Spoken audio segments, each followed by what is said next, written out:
Hello and welcome to एकदम original YouTube channel. और आज के इस वीडियो ट्यूटोरियल में हम जेई एडवांस्ड 2017 जो कि आज यानी कि 21 मई 2017 को कंडक्ट हुआ उसके बारे में पूरा एनालिसिस करेंगे, पेपर 1 और पेपर 2 दोनों के ही बारे में। और थोड़ा मतलब लंबा बनेगा ये वीडियो क्योंकि इस वीडियो के अंदर जो कि आप स्क्रीन पे देख पा रहे हैं, इन 4 टॉपिक्स से रिलेटेड जो है हम आगे बात करने वाले हैं।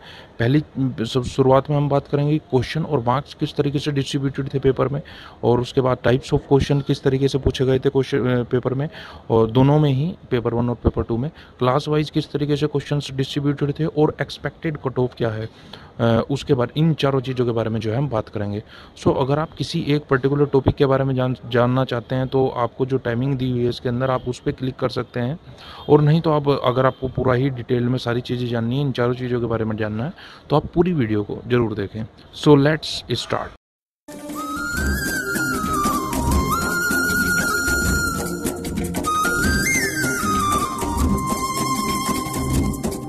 सबसे पहले देख लेते हैं कि क्वेश्चंस और मार्क्स किस तरीके से डिस्ट्रीब्यूटेड थे जेई एडवांस 2017 के पेपर में। जैसे कि आप जानते ही हैं और आपने पेपर भी दिया होगा कि जेई एडवांस में 2 पेपर होते हैं, पेपर 1 और पेपर 2। अगर हम दोनों की बात करें यानी टोटल जो पेपर था पेपर 1 प्लस पेपर 2 वो 366 यानी 366 नंबर का पेपर था। पहले पेपर में 54 क्वेश्चंस थे 183 मार्क्स के, और सेकंड पेपर में भी 54 क्वेश्चंस थे 183 मार्क्स के। और सब्सिक्वेंटली ये 183 मार्क्स और जो 54 क्वेश्चंस थे वो फिजिक्स केमिस्ट्री मैथ्स में इक्वली डिवाइडेड थे। यानी क्वेश्चंस की बात करें तो 18 क्वेश्चंस जो थे physics chemistry maths each divided थे, और उसी तरीके से 61 मार्क्स ईच डिवाइडेड थे। तो ये क्वेश्चंस और मार्क्स किस तरीके से पेपर 1 और पेपर 2 में डिवाइडेड थे उसके बारे में था। अब हम देखते हैं कि टाइप्स ऑफ क्वेश्चंस कैसे थे, यानी किस टाइप के क्वेश्चन पूछे गए। सबसे पहली चीज़ मैं आपको ये बताना चाहूँगा कि टाइप्स ऑफ क्वेश्चंस जो जेई एडवांस में जनरली पूछे जाते हैं वो हर साल वो बदलते थे। मतलब इस साल यानी 2017 में जेई एडवांस 2017 का ऑलमोस्ट जो पेपर पैटर्न था वो बिल्कुल जो है थोड़े से चेंजेस हुए हैं उसके अंदर पेपर पैटर्न के, नहीं तो लगभग 95% कह सकते हैं कि वो 2016 का ही पेपर पैटर्न उन्होंने रिपीट कर दिया है इसके अंदर। अगर आप पेपर टाइप्स ऑफ क्वेश्चंस की बात करें तो पेपर 1 और पेपर 2 को हम सेपरेटली देखेंगे। सबसे पहले पेपर 1 की बात कर लेते हैं। 3 टाइप के क्वेश्चन पूछे गए, और पहला टाइप का क्वेश्चन था ये था कि 1 और मोर ऑप्शन करेक्ट, यानी एक या एक से ज़्यादा क्वेश्चन जो ऑप्शन थे उसके वो करेक्ट होंगे, और ऐसे क्वेश्चन 21 पूछे गए। अगर आप उस क्वेश्चन का सही आंसर लिख देते हैं यानी सारे करेक्ट ऑप्शन कर देते हैं तो आपको 4 नंबर मिलते हैं। अगर आप गलत कर देते हैं तो -2 होता है, यानी नेगेटिव मार्किंग थी इसमें -2। और पार्शियल मार्किंग जो ये कंसेप्ट हमने आपको पहले वीडियो में भी बताया था, जिसके अंदर में हमने बताया था कि 2016 का पेपर पैटर्न कैसा था उसके बारे में, तो पार्शियल मार्किंग इसके लिए +1 था। और उसमें हमने एग्जाम्पल भी दिया था, एक बार दोबारा से भी बता देते हैं कि अगर एक पर्टिकुलर क्वेश्चन के 3 ऑप्शन सही हैं और इन 3 ऑप्शन सही वाले जो ऑप्शंस थे उनमें से अगर आपने कोई एक पर्टिकुलर ऑप्शन सही वाला कर दिया तो आपको 1 नंबर मिल जाएगा, 2 सही कर दिए तो 2 नंबर मिल जाएंगे, और तीनों सही कर दिए तो फिर तो 4 ही मिल जाएंगे क्योंकि वो सारे ऑप्शन आपने सही कर दिए। लेकिन अगर आपने कोई 2 सही कर दिए 1 गलत कर दिया तो वो फिर नेगेटिव में ही काउंट होता है, यानी -2 ही होता है। तो ये हमने आपको बड़ा डिटेल में पहले भी बता चुके थे हम। और बस इससे ये जो मतलब टाइप ऑफ क्वेश्चन था यानी ये पार्शियल मार्किंग का कंसेप्ट था, ये 2016 का ही एज इट इज़ रिपीट हुआ है। ठीक है। अगला जो टाइप ऑफ क्वेश्चन है वो है matching type, single option correct, यानी इसमें आपको एक पर्टिकुलर क्वेश्चन दिया जाता था और उससे उसके कोरस्पॉन्डिंग आपको सभी को जो है मैचिंग करनी होती है। जैसे मैच द कॉलम को मैच ही करना होता है उसके अंदर कि इस पर्टिकुलर ऑप्शन का ये वाला ऑप्शन होगा, उसका ये होगा, कि मैचिंग का जो है ये वाला ऑप्शन था उसके अंदर सिंगल करेक्ट ही था ये। ठीक है। तो ये 18 ऐसे क्वेश्चंस थे, और अगर आप सही करते हैं तो आपको +3 मिलते हैं, यानी 3 नंबर मिलते हैं, और अगर गलत कर देते हैं किसी भी वजह से -1 एज ए पेनल्टी जो है लगती है इसके अंदर। ठीक है। और लास्ट वाला जो था इसके अंदर वो है सिंगल डिजिट इंटीजर, जो कि 15 क्वेश्चंस थे इसके अंदर, यानी इसमें आपका आंसर आता है 0 से 9 के बीच में। क्वेश्चन ही वो इस तरीके से मैनिपुलेट करा जाता है कि आपका आंसर 0 से 9 के बीच में ही आता है। इसमें अगर आप अपना क्वेश्चन सही कर देते थे तो आपको +3 मिलते हैं, और अगर आप इनकरेक्ट कर देते हैं किसी भी वजह से तो इसमें कोई नेगेटिव मार्किंग नहीं थी। यानी अगर आप देखें तो 45 नंबर के पेपर 1 के अंदर क्वेश्चन नॉन नेगेटिव वाले थे, और इनमें हमने आपको बताया था कि इसमें कोई चांस लेने की ज़रूरत ही नहीं है। अगर आपको कोई क्वेश्चन नहीं भी आता तो आप बिल्कुल गैस करके उसका आंसर लिख सकते थे। ठीक है। अगर आप पेपर 2 की बात करें तो पेपर 2 एज इट इज़ जैसे 2016 का था बिल्कुल उसी टाइप के क्वेश्चन आए हैं। सबसे पहला क्वेश्चन था इसके अंदर 1 और मोर ऑप्शन करेक्ट जो कि 21 क्वेश्चन पूछे गए। दूसरा सिंगल ऑप्शन करेक्ट जो कि 21 क्वेश्चन पूछे गए और उसके अंदर +3 for correct and -1 for incorrect. और तीसरे वाला था इसके अंदर कंप्रीहेंसिव या पैराग्राफ सिंगल चॉइस करेक्ट, यानी इसमें आपको एक पर्टिकुलर पैराग्राफ दिया गया उससे रिलेटेड क्वेश्चंस पूछे गए और अगर इसके अंदर आप क्वेश्चन को सही कर देते थे तो आपको 3 नंबर मिलते हैं और अगर आप गलत कर देते हैं तो इसके लिए कोई नेगेटिव यानी मार्किंग नहीं है, यानी कोई पेनल्टी नहीं है। और इस टाइप के क्वेश्चन टोटल 12 थे। ठीक है, तो 54 क्वेश्चंस इसमें थे, 54 उसमें थे।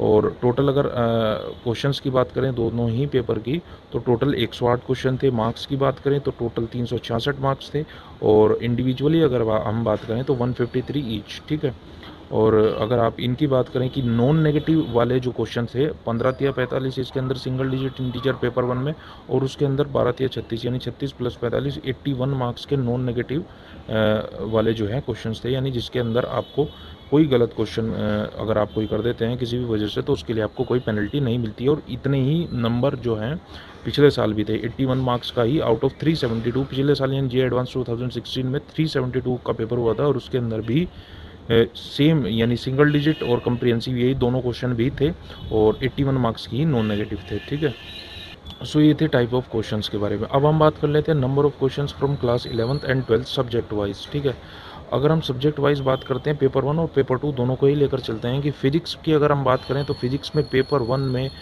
9 क्वेश्चन पूछे गए 11th क्लास से और पेपर 1 में जो 12th क्लास से फिजिक्स के क्वेश्चन पूछे गए वो भी 9 ही थे, यानी 9 और 9 18 हो गए। अगर उसकी पेपर 2 की बात करें तो फिजिक्स में 10 क्वेश्चन जो है 11th क्लास से पूछे गए और 8 क्वेश्चन 12th क्लास से पूछे गए, यानी ऑलमोस्ट सेम ही रेशियो है, 50-50 रेशियो है जो नंबर ऑफ क्वेश्चंस 11th और 12th क्लास के आए। अब अगर हम केमिस्ट्री की बात करें तो केमिस्ट्री में 11th क्लास के क्वेश्चन पेपर 1 में 10 थे और 12th क्लास के क्वेश्चन पेपर 1 में ही 8 थे।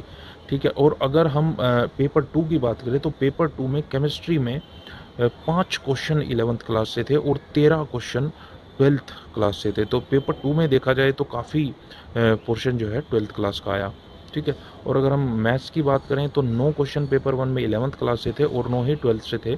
और अगर पेपर 2 की बात करें तो 7 क्वेश्चन जो थे 11th क्लास के थे और 11 क्वेश्चन 12th क्लास के थे पेपर 2 में। ठीक है, तो अगर हम टोटल बात करें कि 11th क्लास से पेपर 1 में 28 क्वेश्चन पूछे गए और पेपर 2 में 22 क्वेश्चन पूछे गए, इन टोटल 11th क्लास से 50 क्वेश्चन पूछे गए।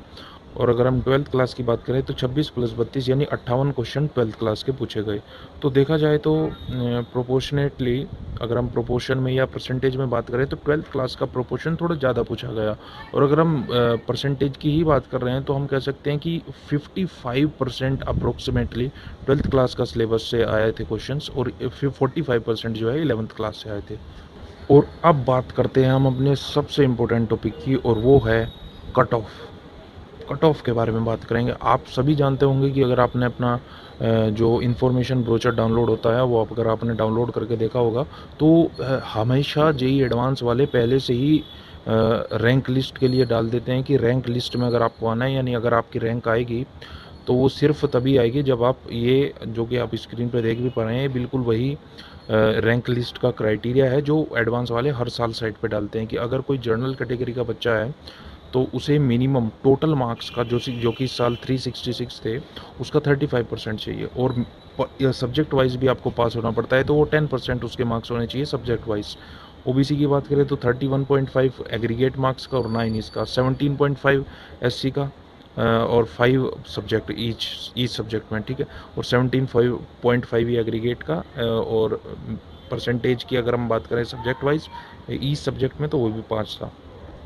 लेकिन जो ये रैंक लिस्ट वो देते हैं ये टेंटेटिव होता है और ये हमेशा चेंज होता है। ठीक है, ये जो 35% लिखा हुआ है अब पेपर हार्ड आता है तो उसकी वजह से बच्चे उतना स्कोर नहीं कर पाते, तो बहुत कम बच्चे जो है इस अगर ये क्राइटेरिया वो फॉलो करने लगे तो बहुत कम जो है उसके अंदर कवर अप हो पाते हैं स्टूडेंट्स जो क्लियर करते हैं यानी रैंक लिस्ट में आ पाते हैं। तो इसी वजह से वो हमेशा इस 35% को घटा ही देते हैं। तो उसी बेसिस पे जो है पिछले साल के बेसिस पे उससे पिछले साल के बेसिस पे इन 2015 और 16 के बेसिस पे जो है हम ये एक्सपेक्ट कर रहे हैं कि जो minimum percentage of aggregate marks है जनरल कैटेगरी के लिए वो 23% के अराउंड रहेगा। और अगर हम सब्जेक्ट वाइज बात करें कि minimum percentage of marks in each subject, वो 7.5% रह सकता है, यानी 7.5%। सब्जेक्ट का मतलब मैं बता देता हूँ कि ये सब्जेक्ट का मतलब होता है कि दोनों को मिलाकर, जैसे कि आप जानते हैं कि फिजिक्स के, केमिस्ट्री के, मैथ्स के सब में इक्वली डिवाइडेड थे। 61 मार्क्स का फिजिक्स में पेपर 1 से आया और 61 का जो है पेपर 2 से आया। तो जो टोटल है 122 मार्क्स, उस 122 का 7.5%, जो कि लगभग 9.5 नंबर बैठता है। तो आपके 9.5 नंबर ईच में आने चाहिए, यानी 9.5 नंबर फिजिक्स में, पेपर 1 प्लस पेपर 2 दोनों का मिला कर, और मिनिमम उतने ही केमिस्ट्री में आने चाहिए और उतने ही मैथ्स में। और अगर हम देखें 23% अगर हम 366 का निकालने लगे तो वो अप्रोक्स 84 मार्क्स आता है। यानी देखा जाए तो 84 मार्क्स अप्रोक्सीमेटली इसकी कट ऑफ रह सकती है with 9.5 marks in each subject. और यही चीज़ अगर हम ओबीसी कैटेगरी के लिए देखें तो 20.7% जो है एग्रीगेट मार्क्स का जो मिनिमम परसेंटेज चाहिए होता है वो होगा, और अप्रोक्सीमेटली 6.75% जो मिनिमम मार्क्स पर सब्जेक्ट चाहिए होते हैं वो होगा। यानी अगर हम मार्क्स के अंदर बात करें, परसेंटेज में हमने बात करी, मार्क्स के अंदर हम बात करें तो मार्क्स 75 मार्क्स आपको चाहिए होंगे एग्रीगेट, और 8.5 marks in each of the subject minimum. और अगर एससी और एसटी दोनों की ही बात करें तो 3.75% आपको ईच सब्जेक्ट में चाहिए होंगे, और 11.5% जो है आपको एग्रीगेट मार्क्स का चाहिए होगा। यानी 43 मार्क्स के अराउंड जो है आपको टोटल नंबर चाहिए 366 में से, और 4.75 अप्रोक्स आपको जो है हर एक सब्जेक्ट में इतने मार्क्स आपके आने चाहिए। यानी ये क्राइटेरिया ये होता है कि जितने भी जो जर्नल वाले होते हैं, जर्नल वालों का 10% जो है एग्रीगेट में भी, और जो सब्जेक्ट वाइज होता है उसमें भी दोनों का 10% लिया जाता है। तो 10% मतलब रिलैक्सेशन देते हैं उनको, 10% कम मार्क्स चाहिए होते हैं। और अगर हम SC ST की बात करें तो उन्हें जर्नल का पूरा 50% दिया जाता है। जैसे इसमें जनरल कैटेगरी का जो एग्रीगेट मार्क्स का परसेंटेज है वो 23% है, तो वो 11.5% हो गया। और अगर हम सब्जेक्ट वाइज की बात करें तो वो 7.5 का हाफ यानी 50%, तो 3.75% हो गया।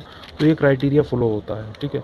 तो अगर हम देखें तो 84 मार्क्स, अगर हम फिर भी दोबारा से देखें अगर एक बार, तो 84 मार्क्स जर्नल कैटेगरी के लिए with 9.5 marks in each physics, chemistry and maths जो है कट ऑफ रहेगी एक्सपेक्टेडली। जनरल कैटेगरी के लिए, ओबीसी के लिए 75 marks with 8.5 marks in each subject at least, यानी मिनिमम, एंड 43 मार्क्स यानी and 43 marks 43 aggregate marks out of, that is out of 366, और 4.75 marks each from each subject, यानी सारे सब्जेक्ट में से आपको इतने नंबर चाहिए होंगे SC ST के लिए, ठीक है। तो ये था एक्सपेक्टेड कट ऑफ के बारे में।